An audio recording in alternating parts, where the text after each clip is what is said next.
Hey, what's up guys? In this video we're going to talk about interfaces in Java. Interfaces are mainly used to have multiple inheritance in Java, and the interfaces can be created with the interface keyword followed by the name of the interface. The interfaces contain all the abstract methods and static final fields. So we can create one field.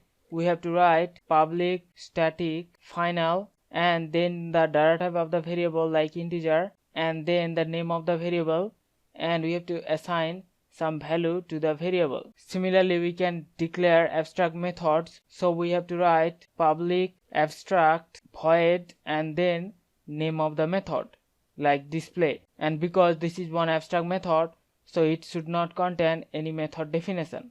So all the fields inside one interface are by default public static final, and all the methods are by default public abstract. And whenever one class implements that interface, then the class must provide definition to the abstract method, or that class also has to be declared as abstract class. The class can implement any number of interfaces.